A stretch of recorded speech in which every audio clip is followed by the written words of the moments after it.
네, 안녕하세요. 오늘은 해양의 변화, 저번까지는 대기의 변화와 그 다음에 대기와 해양의 상호작용에 대해서 배웠다면 이제 본격적으로 해양의 변화에 대해서 이제 얘기를 해보도록 할 거예요. 자, 해양하면 제일 먼저 떠오르는 게 당연히 바닷물이죠. 바닷물을 우리는 보통 당연히 뭐 해수라고 얘기를 할 텐데 이 해수에는 특별한 성질이 있는데요. 이 특별한 성질을 뭐 두 가지로 우리가 나눠보자면 하나는 물리적 성질과 또 화학적 성질로 이렇게 나눌 수가 있겠죠. 자, 화학적 성질이란 건 뭐야? 그 안에 녹아있는 것들, 성분을 얘기하잖아. 그래서 지금부터 얘기할 게 바로 염분이고요. 그 다음 얘기할 것이 바로 어, 녹아있는 것들이니까요. 그 다음 얘기할 것이 바로 그 안에 녹아있는 기체들, 그래서 용존 기체에 대해서 이렇게 얘기를 할 거예요. 자, 그 다음에 이게 물리적 성질은 무엇이에요? 어떤 외관적 특성을 얘기하잖아. 그래서 뭐 수온 같은 것들, 그 다음에 밀도, 뭐 이런 얘기들을 이제 하게 될 겁니다. 이렇게 나눌 수 있는데 그 중에 오늘 첫 번째 바로 염분, 그다음 용존 기체, 이렇게 그다음 수온 밀도까지 이렇게 조금 선생님이 시간이 허락되는 대로 좀 빨리 한번 나가보도록 하겠습니다. 자, 염분이란 뭐냐? 자, 염분을 정의하자면 이렇게 정의해 볼 수 있습니다. 바닷물을 여러분들이 떠와. 그럼 해수를 얼마를 떠오냐면 1kg을 떠오는 거야. 1kg. 거기에 녹아있는 염류의 양이 몇 g이냐 이렇게 녹아있는 거라는 거죠. 뭐 단위를 보자면 결국엔 킬로그램과 그램은 1000분의 1 단위 아니겠어요?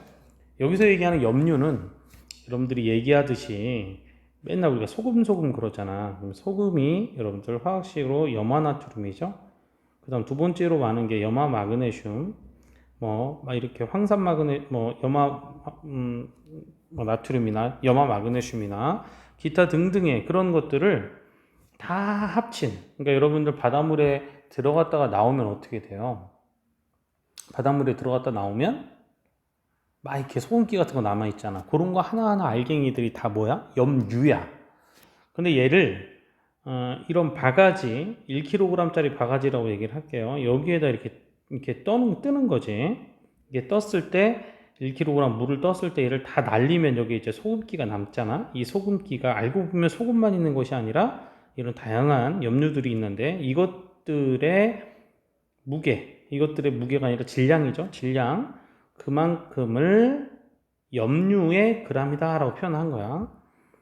자, 그래서 보통 평균 바다 염분이 우리 보통 평균 바다의 염분이 모든 바다마다 염분은 다르지만 전 세계 바다를 평균한 염분이 약 한 35, 다시 얘기하면 1kg 바닷물을 날리면 35g의 염류가 남아 있습니다. 그래서 우리는 35 단위를 이렇게 써줘요. PSU라고 써줘요. 자, PSU는 Practical Salinity Unit 해서 실용 염분 단위 이렇게 쓰거든요.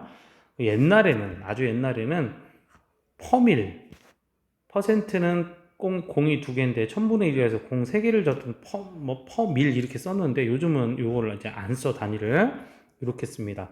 35 PSU. 이 얘기는 무슨 얘기라고 그랬어? 바닷물 1kg을 떠왔더니 어떻게 됐다? 그 안에 염류가 몇 g이 남아있는 거야? 35g이 남아있다. 이렇게 표현하면 되는 것이죠. 자, 이렇게 염분을 표현할 수 있는데, 자, 바다마다 염분이 다 같지 않다고 선생님이 얘기했었죠. 그죠? 자, 도대체 왜 그러면 바다마다 염분이 다 다를까요? 자, 염분의 변화 요인을 한번 알아볼 텐데, 이건 꽤 별거 아닌데도 불구하고, 시험에 아주 잘 나옵니다. 자, 일단은 그 첫 번째, 염분 변화 요인의 가장 중요한 첫 번째, 뭘까요? 첫 번째가 바로 뭘까? 그래요. 바로 증발량과 강수량이 영향을 줍니다. 잘 한번 생각해 봐요. 증발량이 많으면 물이 많이 날아갈 테니 짜지겠죠, 당연히. 그럼 강수량이 많으면 물이 많이 들어올 테니 싱거워지겠죠, 그죠? 이 둘의 관계의 정도에 따라서 염분은 달라지겠죠? 그럼 선생님이 여기다가 함수를 빼기로 한번 써볼게요. 증발량 빼기 강수량에 갑시다. 그럼 이게 만약에 0보다 크다. 그러면 어떤 값이 큰 거야? 증발량 값이 큰 거지?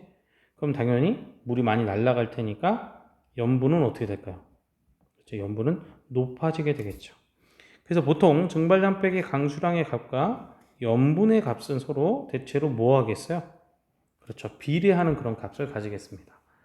만약에 이게 0보다 작으면 염분은 당연히 낮아지게 되겠죠. 그죠? 자, 그러면 두 번째로 또 어떤 것이 영향을 줄까요? 그렇죠? 어떤 것이 영향을 줄까? 그렇습니다. 바로 육수가 영향을 줘요. 육수 하니까 뭐 되게 맛있는 국물이 생각날 텐데 이거는 육지로부터의 담수의 유입이다. 그러니까 담수의 유입이다.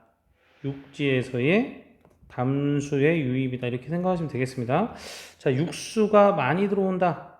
그러면 육지에 담수가 많이 들어오면 당연히 염분은 어떻게 되겠어요? 떨어지게 되겠죠. 싱거워지게 되겠죠. 세 번째, 또 어떤 영향을 주느냐. 자, 여러분들 바로 빙하가 영향을 줍니다. 빙하가 선생님 어떻게 영향을 줄까요? 여러분들 결빙되잖아. 빙하가 얼잖아. 또는 빙하가 녹잖아.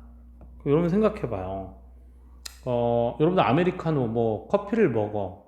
뭐 이게 맛있는 음료를 먹을 때 얼음을 탁 넣으면 시원하지만 걔가 다 녹으면 어떻게 되겠어? 시꺼워지겠지, 그치? 해빙이 되면 얘들아 염분은 당연히 어떨까요? 낮아지게 됩니다. 자, 그럼 결빙이 되면 오히려 더 얼음이 녹으면 염분이 어떻게 될까? 염분은 높아지게 돼요. 선생님 왜요? 어차피 소금도 같이 어는 거 아닌가요? 이렇게 얘기할 수 있는데 여러분들 북극해 또는 남극해에 있는 얼음이 물이 이렇게 얼잖아. 그럼 그 안에 있었던 소금들은 이 물의 결정 H2O가 얼음 결정으로 되면서 그 사이에서 바깥으로 빠져나온다고 합니다. 그러면 당연히 어떻게 되겠어? 주변에 있는 물 속으로 얼음이 얼면서 거기에 있었던 소금기들이, 염료들이 주변으로 빠져나가니까 주변에 있는 바닷물은 오히려 더 짜지겠죠. 그죠?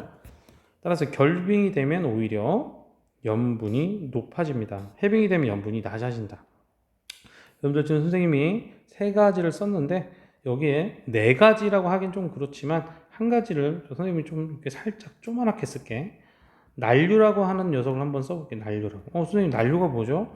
뜨거운 물이 이렇게 바다에서 올라오잖아.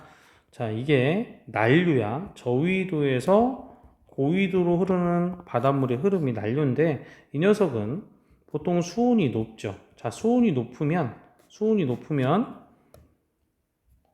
일반적으로 다른 조건이 다 똑같은데 수온이 높다 그러면 소금을 더 많이 녹일 수 있잖아.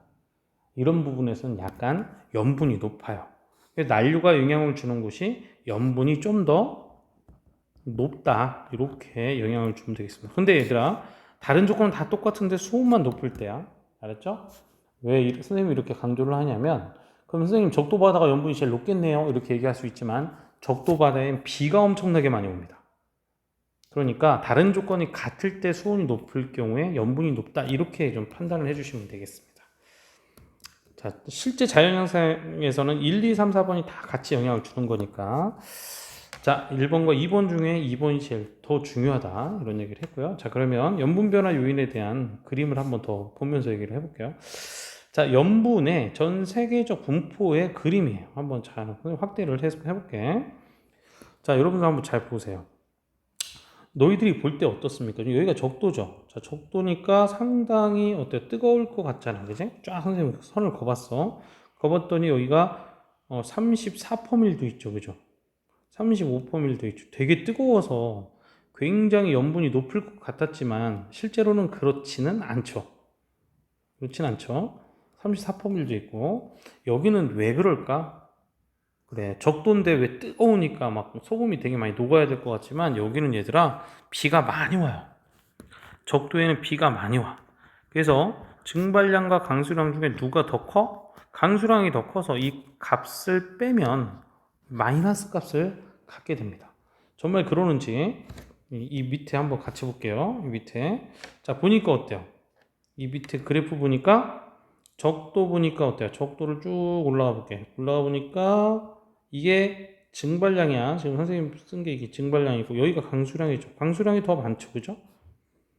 자, 그러니 비가 많이 온다는 얘기예요. 어디가? 적도가. 그러니까 오른쪽 그래프 봐봐. 그러니까 어떻게 됐어? 적도에는 자, 이 값이 뭐라고 써 있어? 증발량 빼기 강수량 값이야. 이게 어떤 값보다 낮은 거야. 그렇죠? 바로 증발량 빼기 강수량 이 y축에 써 있는 이 값에서 0보다도 어디에 있어? 마이너스 값을 갖게 된다.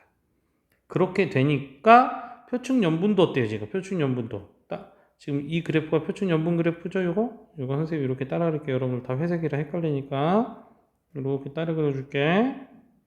표충연분 어떻습니까? 그래요. 낮죠.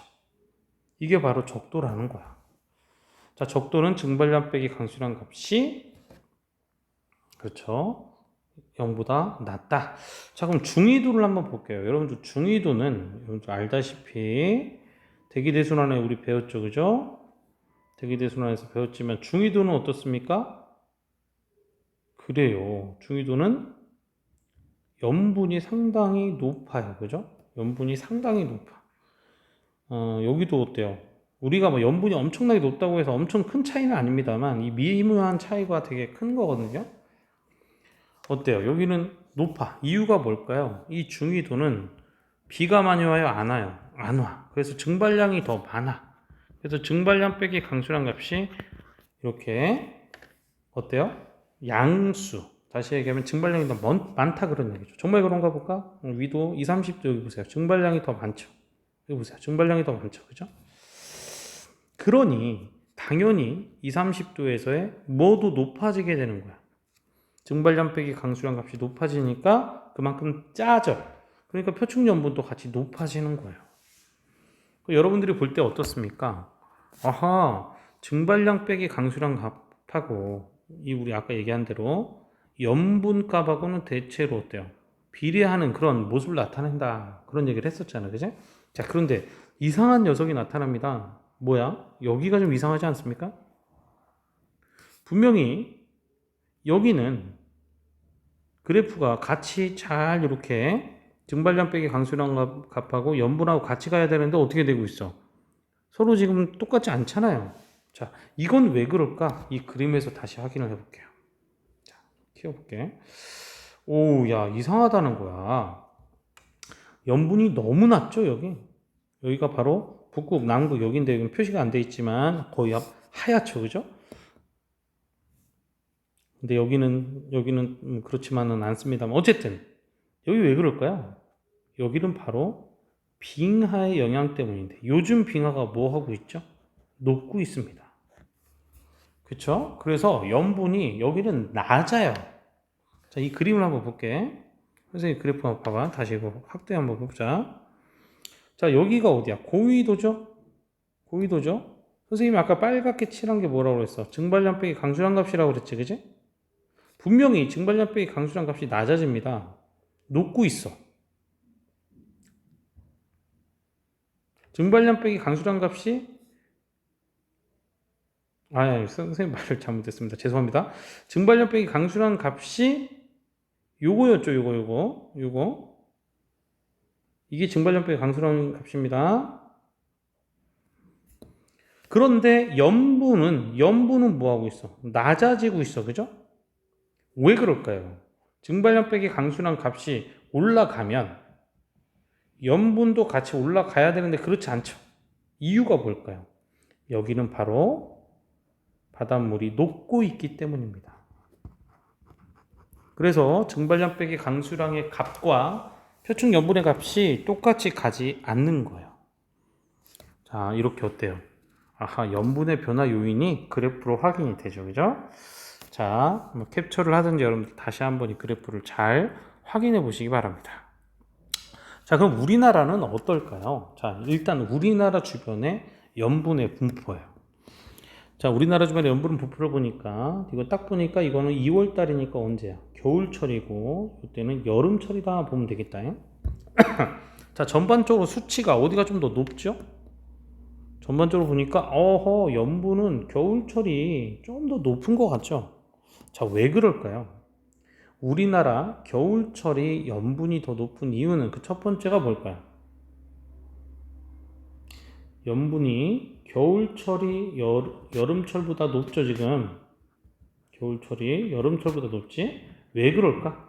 여름에 얘들아, 우리나라 강수량, 전체 강수량의 절반이 내려요. 바로 강수량 때문입니다. 다시 얘기하면 우리나라는 증발량 빼기 강수량의 값이 언제 겨울에 더 높게 되는 거다. 여름에 강수량 값이 너무 많게 되는 것이죠. 이걸 좀 기억을 해 두시기 바랍니다. 또 삼면의 바다를 한번 봐봐요. 삼면의 바다, 하나는 남해, 하나는 동해, 하나는 서해죠. 그죠? 자, 계절에 불구하고 어떤 바다가 가장 염분이 낮죠? 그렇습니다. 바로 황해 바다가 계절에 상관없이 염분이 가장 낮죠. 세 바다 중에서. 왜 그럴까요? 왜 그럴까? 염분이 가장 낮은 바다는 어디다? 황해 바다다. 서해 바다죠? 왜 그럴까요? 이건 바로 육지에 둘러싸여 있어서 되게 많은 육수의 유입이 있게 돼요. 중국에 굉장히 큰 강들 다 일로 들어오고 한강 모든 강들이 이쪽으로 많이 들어와요. 그래서 육수의 유입 때문에 염분이 상당히 낮게 되는 것입니다. 이해되셨죠? 그러면 계절에 상관없이 염분이 제일 높은 바다는 어디예요? 염분이 제일 높은 바다 보니까 어디야? 딱 보니까 그래요. 2월이든 8월이든 제일 높은 바다는 여기 33.8도 있지만 여기 우리가 남해 바다는 아니지만 여기는 육수의 유입 때문에 그렇지만 평균적으로는 이렇게 남쪽이 조금 더 높죠, 그죠? 남쪽이 조금 더 높아. 왜 그럴까? 경향이 그렇다. 여기, 그렇죠? 경향이 그런데 이유 왜 그럴까요? 남해 바다가 좀 더 높은 이유는 바로 항상 난류가 흘러 들어와서 따뜻한 물이 들어오니까 수온이 어때요? 조금 높죠. 동일한 모든 조건 하에서는 난류가 들어오는 경우에 염분이 더 높다. 그런 얘기를 선생님이 얘기를 했었잖아요. 그죠? 자, 이렇게 우리가 확인해 볼 수가 있습니다. 자, 그리고 염분의 마지막 얘기인데요. 우리 책에는 소개가 되어 있지 않지만 그래도 한번 소개를 해 봐야 될 것 같아요. 염분비 일정의 법칙 이렇게 되어 있는데 이게 무슨 얘기냐? 좀 쉽게 선생님이 설명을 한번 해볼게요. 여러분들 사해바다라고 들어봤죠? 염분이 몇 퍼밀이지? 어마어마하다고 알고 있지, 그지? 여러분들 몇 PSU냐면 퍼밀이라는 단어를 안 쓴다 보니까 여러분들 전 세계 바다 평균 염분이 얼마라고 그랬죠? 선생님이 그때 이렇게 표현을 했지만 전 세계 바다 평균 염분이 35%이라고 그랬지, 그지? 어마어마하죠? 1kg 날리면 얘들아 35g이 남아있는다는 거야. 황해바다의 평균 염분은 얼마일 것 같아? 황해바다 평균 염분 얼마일까? 선생님 개라고 쓸게. 얼마인 줄 아세요? 32 PSU 정도 됩니다. 그래서 PSU라고 쓸게요, 여기다가. 자, 근데 사해바다가 얼마인 줄 아세요? 전 세계 평균 바다 염분은 35라고 그랬죠. PSU. 근데 사해바다 얼마인 줄 아세요? 사해바다는 200 PSU래. 어마어마하죠? 1kg 날리면 200g의 염류가 남는 거야. 그래서 세계적으로 유명한 관광지가 된 것이겠죠. 거기에 여러분들 그냥 누우면 막 뜬다는 거잖아. 왜냐면 그 물속에 막 소금이 꽉꽉 들어가 있으니까, 염류가 들어가 있으니까 내 몸을 지탱해 주는 거죠. 자, 그러면 선생님 한번 얘기를 해볼게. 여기에 예를 들어서 염화나트륨의 양이 있고, 염화나트륨이 있고, 염화 마그네슘이 있고, 그 다음 기타 등등이 이렇게 있다고 한번 쳐볼게요. 그리고 수치는 정확하지 않고 선생님 그냥 대충 얘기만 해볼게. 4, 1 이렇게 돼 있다고 한번 해볼게. 그럼 X, Y, 치 사해바다는 안 가봤지, 그지? 자, 안 가봤으나 얘들아 여기에 무엇을 알 수 있다? 사해바다는 안 가봤으나 여기에 뭘 알 수 있다? 그렇죠. 여기에 이 X의 양을 알 수가 있어요. 자, 어떻게 알 수가 있어? 자, 염분비 일정의 법칙은 바다는 서로 다를지라도 염류들 간의 비율은 어디서나 같다. 그런 뜻이에요. 자, 그럼 이거 어떻게 계산하면 될까요? 황해바다의 염화나트륨이 차지하고 있는 비율은 지금 몇이에요? 그래, 32라고 하는 총 염분에서 27만큼의 비율을 차지하고 있다는 뜻이죠. 그죠? 그런데 같은 비율로 염화나트륨이 사해바다에서도 존재한다는 얘기야. 그러면 X는 어떻게 구하면 되겠어요?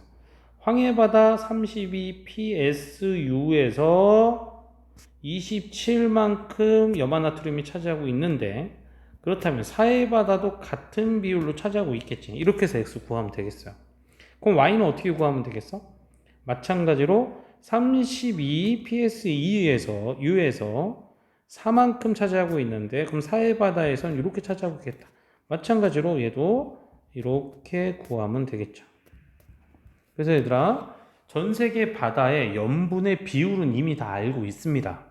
그래서 우리는 어떤 바다에 가서 그 바다의 총 염류의 양, 다시 얘기하면 염분만 계산을 해내면 그 바다에 들어가 있는 모든 성분들이 어느 정도의 양이 있는지는 그 비율이 항상 일정함으로 구할 수가 있다는 뜻이에요. 이것이 바로 염분비 일정의 법칙입니다. 참 신기하죠. 여러분들 피도 마찬가지예요. 피가 우리 몸을 전체 순환하잖아. 바다도 우리 지구를 완전히 다 순환을 하죠. 겉에만 순환하는 게 아니라 완전히 속까지 순환하거든. 그렇다면 막 당장 빙하가 녹는 곳, 당장 육수의 유입이 진행되는 곳이 아닌 이상은 여러분들 대다수의 그냥 일반적인 전체 순환에 한가운데 있는 어떤 바다든 간에 그 바다를 떠서 염분을 측정해 보면 그 비율이 비슷하다는 거예요. 여러분들 몸속에 있는 피도 어때요? 성분이 비슷비슷해요. 어떤 지역에서 채취를 하더라도. 당연하겠지, 그치? 참, 그건 바로 해수의 순환 때문에 나타난 현상입니다. 아주 오랫동안 순환되었기 때문에 나타난 현상이에요. 자, 오늘 아주 간단한 영상으로 용종기체까지만 합시다. 용종기체 하고서 수호는 다음 시간에 하고요. 자, 그러면 해수에 녹아있는 그런 화학적 성질 중에 그 두 번째, 바로 용존기체에 대해서 한번 얘기를 해볼게요. 자, 용존기체 하면 뭐 여러 가지 기체가 녹아 있겠지만 우리 생물에게 가장 큰 영향을 주는 기체가 바로 뭐겠어요? 바로 산소와 이산화탄소가 되겠지. 그래서 용존기체 이 두 가지를 좀 이렇게 크게 한번 보도록 할게요. 자, 그런데 산소의 양을 보니까 산소의 양이 이렇게 처음에 많았다가 어떻게 돼? 이렇게 떨어졌다가 다시 이 심해에서 다시 약간 소폭 상승하는 그런 모습을 보죠. 그죠?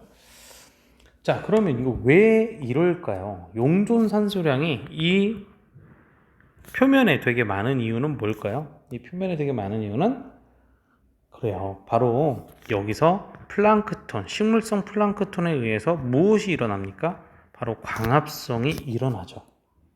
또한 대기에서 산소가 뭐예요? 또 공급되기도 하죠. 그래서 표층에는 당연히 산소가 많아요. 이해되시죠? 자, 그러면 그 밑으로 내려가면 왜 이렇게 떨어지느냐? 자, 여기 왜 이렇게 떨어질까? 얘들아, 여기까지 태양빛이 통과하지를 못하잖아. 그럼 광합성이 잘 일어나지 못하죠. 그런데 생물은 되게 많죠. 생물에 의해서, 물고기들 많다는 거야.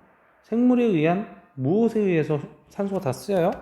호흡에 의해서 다 쓰이게 되는 것이죠. 그렇죠? 그래서 산소 공급이 굉장히 차단되게 됩니다. 그런데 갑자기 여기서 약간 늘어나게 되는 이유가 뭘까요?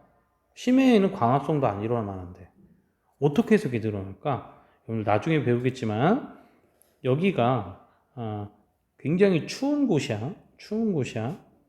극지방이라고 하자. 그러니까 적도지방이야. 극지방에 있는 물은 되게 차갑죠? 적도지방에 있는 물은 되게 뜨겁죠? 그럼 차가운 게 가라앉아요. 그럼 얘는 떠 있잖아. 밀도가 작아서. 그래서 이거를 이렇게 채워주러 오게 되겠죠. 이렇게 거대한 순환이 일어나게 되겠지? 나중에 얼마 후에 배울 텐데 이게 심층 순환이야, 바다에. 그럼 이 바다 밑에는 얘들아, 어떤 일이 일어나? 그래. 극지방에서 하강한 이런 찬 물들이 이렇게 되게 밑에 있는 바다의 심해층에서 흘러가게 되죠. 그럼 여러분들, 물이 차갑잖아? 여러분들, 수온이 떨어지잖아? 그럼 그 안에 용존 기체량은 어떻게 될까? 높아집니다. 쉽게 생각하면, 여러분 사이다 생각해봐요. 시원하게 하면 그 안에 이산화탄소가 더 잘 녹아서 되게 알싸한 맛이 나죠. 근데 사이다를 데워 먹으면 어떨까? 그 안에 있는 이산화탄소 다 날아가거든? 어떤 액체 속에 기체가 녹아 들어가려면 수온이 낮을수록 잘 녹아 들어갑니다. 다시 얘기하면 동일한 조건일 때 적도보다는 극에서 어때? 훨씬 더 많은 양의 용존 기체가 녹아있는 상황이라는 거예요. 근데 얘가 이렇게 침강했죠? 그 침강한 것이 지하 깊은 곳을 통해서 가장 밑바닥 심해층에 지나다니게 되니 바로 이 지하에 이 굉장히 지하가 아니라 심해층에 산소가 늘어나게 된 이유는 바로 극지방의 극지방의 해수가 침강해서 산소를 공급 운반했다, 이렇게 보시면 되겠습니다. 아시겠죠? 별거 아닌 것 같지만 그래도 여러분들 꼭 기억을 해 두셔야 될 내용입니다. 별거 아닌 것 같지만 꼭 기억을 해 두셔야 할 내용이야. 이 잉크가 한번 잘 나왔으면 좋겠는데 나왔네요. 아시겠죠? 그러면 여기 이산화탄소 이렇게 보이죠? 지금 이렇게 이산화탄소 쭉 보이지? 자, 이 이산화탄소는 그럼 왜 여기에는 별로 없을까? 그래, 말 그대로 여기 식물성 플랑크톤에 의한 여기도 뭐가 일어나? 당연히 광합성이 일어나네. 광합성의 재료를 쓰이겠죠, 그죠? 그러다가 왜 여기서 다시 늘어날까요? 생물이 또 뭐 한다고 그랬어? 호흡한다고 했으니까 당연히 늘어나겠죠. 자, 그리고 수심이 깊어질수록 얘는 특별히 뭐 감소하지 않고 이런 경향을 보이게 되는 것이죠. 자, 그리고 왼쪽 그림을 보셔도 여러분들, 왼쪽 그림을 보셔도, 잠시만요. 자, 왼쪽 이렇게 그림을 보시면 용존 기체에 이런 모양이 나오죠. 여기 보니까 어떻습니까? 자, 여기가 적도예요. 자, 적도는 뜨겁죠, 그죠? 자, 그런데 고위도로 갈수록 어떻습니까? 용존 기체의 양, 용존 산소의 양이 어때요? 용존 산소의 양. 그렇죠? 수온이 낮아질수록 어떻습니까? 보통 일반적으로 용존 산소량이 높아진다, 이런 얘기를 했었죠? 그거 여러분들 꼭 기억을 해 주시기 바랍니다. 자, 오늘 해수의 성질 중에 바로 화학적 성질, 그 안에 녹아있는 성분, 바로 염분과 용존 기체에 대한 얘기를 나눴습니다. 다음 시간엔 해수의 물리적 성질, 수온과 그 다음 밀도에 대한 얘기를 같이 나눠보도록 하겠습니다. 자, 여러분들 수고하셨고요. 다음 시간에 보겠습니다.